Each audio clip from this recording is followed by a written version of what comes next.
Somewhere in a small tailoring shop in Agbada, a boy named Michael is standing in front of a cracked mirror, wearing an outfit he found buried inside his late grandfather's box. Stiff collar, structured chest, embroidery, so sharp it looks like it was drawn with a ruler, not stitched with thread. He doesn't know it yet, but the two-piece hanging on his body has survived colonial rule, been rejected by his own father, banned from a wedding in 1998, copied by counterfeiters in 3 different countries, and worn by men who signed some of the most important documents in Nigerian history. He turns to his cousin, Daniel, and says, "Why does this thing look like a uniform for men who run countries?" Daniel laughs and leans against the doorframe. "Because it basically is." Michael frowns. "So my grandfather was what? Secretly powerful?" Daniel smiles slowly. "Sit down, because this story is longer than you think. That right there is the story of senator wear. And by the end of this video, you will never look at that outfit the same way again." Welcome back to Fashion Style Home, the home of African fashion, culture, and the stories stitched into every fabric we wear. If you're new here, hit that subscribe button right now, because today we're not just talking fashion, we're going back in time, decade by decade, thread by thread. Like this video, drop a comment, and tell me which color of senator wear you own: black, white, brown, or the daring red, because trust me, by the end of this video you want to add one more to your wardrobe. Now sit back, get comfortable, maybe even grab your own senator wear if you have one nearby, because this is the real, untold, slightly dramatic history of senator wear. Long before anyone called it senator wear, Nigerian men were wearing something much simpler called the up and down. A shirt and trouser cut from the exact same fabric, worn by everyday men going to work, going to church, going to the market. No stiff collar, no heavy embroidery, no drama whatsoever. It was functional, respectable, reliable. But if we're being honest, it was forgettable. Nobody turned their head when a man walked past in an up and down. It did its job and nothing more. Then came the 1990s, and everything changed. Nigeria was going through political transition. New leaders were emerging.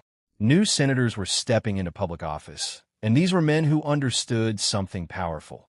The way you dress is the first sentence of every conversation you'll ever have. They wanted to look sharp, commanding, unforgettable the moment they walked into any room. And here's the twist nobody tells you. It wasn't a designer in Lagos or a fashion house overseas that created this look. It was tailors in the East, especially in Agbada, working with nothing but scissors, thread, and instinct, who started experimenting.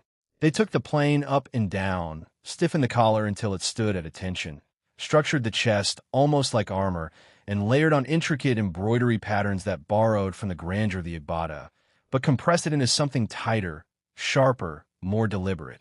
It wasn't flowing anymore. It was engineered.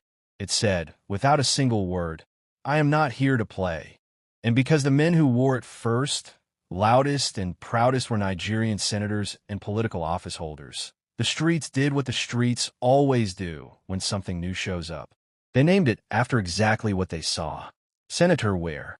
Now here's where the story gets personal, because senator wear did not get a warm welcome everywhere. Picture a father in 1998, dressed immaculately in Agbada, standing at the entrance of his daughter's wedding, greeting guests one by one. And then his own son walks in wearing senator wear instead of the traditional outfit the family had agreed on weeks earlier. The father's smile disappears. He pulls his son to the side, voice low but sharp. "You want to disgrace me in front of my in-laws in this politician's uniform? Where is the Agbada I bought you?" The son tries to explain that it's more comfortable, more modern, that everyone his age is wearing it now. The father is not interested in explanations. To him, in that moment, senator wear looked cold, stiff, almost rebellious compared to the flowing, regal drape of Agbada that had dressed his family for generations. Elders saw senator wear as a shortcut, a modern man's excuse to skip tradition. The younger generation saw it as evolution, as their own signature on something ancient. Sound familiar? Every single generation fights this exact battle over fashion. Your parents probably thought your sneakers were disrespectful at one point. Somebody's grandfather genuinely believed senator wear was disrespectful too. But here's the twist that makes this story worth telling. The very outfit that got a young man quietly scolded at a wedding in 1998 became the standard everyone wanted, requested, and even fought their tailors for by 2005. ABA tailors did not stop refining it. If anything, the rejection pushed them to perfect it. The embroidery got bolder, more geometric, more intentional. The collar got sharper. The fitting became more tailored to the body instead of hanging loosely like older styles. Colors expanded far beyond the traditional white and cream into black, brown, gray, navy, and eventually daring reds for men who wanted to make a statement without saying a single word. By the early 2000s, senator wear was no longer reserved for senators. It became the outfit for the ambitious young man walking into his very first job interview, hoping his clothes would speak before he did. It became the choice for grooms who wanted structure and sharpness without the heaviness of full traditional wear. It became the Sunday uniform for church ushers standing at the entrance greeting worshipers. It became the outfit university graduates chose for their very first professional photograph, the one that would sit on their parents' wall for the next 20 years. And then it crossed borders. Ghana embraced it and made it their own. The UK diaspora turned it into a staple for weddings and Owambi parties, men proudly wearing it in London reception halls thousands of miles from where it was first stitched. In the United States, Nigerian and Ghanaian communities wore it as a quiet flex, a way of saying, without translation, I have not forgotten where I come from, even here. Even counterfeiters got involved, mass-producing cheaper versions in Asia, which honestly, if you think about it, is its own kind of compliment. Nobody copies something that doesn't matter. And that right there is the real power of senator wear. It refused to stay a political costume. It became a cultural passport, stamped and recognized in 5 different countries.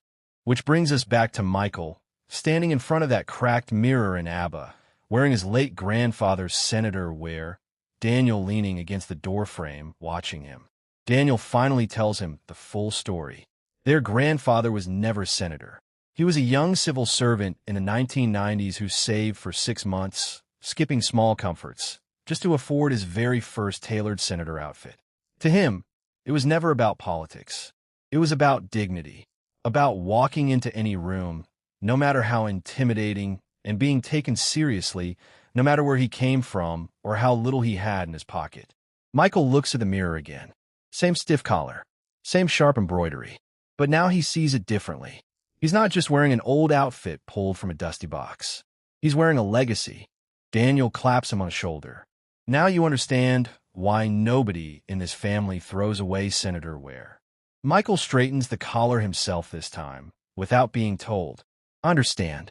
So the next time somebody tells you senator wear is just a 2-piece, you tell them the real story. Tell them about the tailors in Agbada who turned a plane up and down into a symbol of power using nothing but skill and imagination. Tell them about the father who rejected it at a wedding in 1998 and the generation that made it timeless anyway. Tell them it traveled from Nigerian streets to weddings in London, to graduation photos in Accra, to boardrooms in New York, and even got imitated by counterfeiters who knew a good thing when they saw it. Senator wear was never just fashion. It was a statement, a quiet rebellion, and eventually a legacy passed from one generation's closet to the next.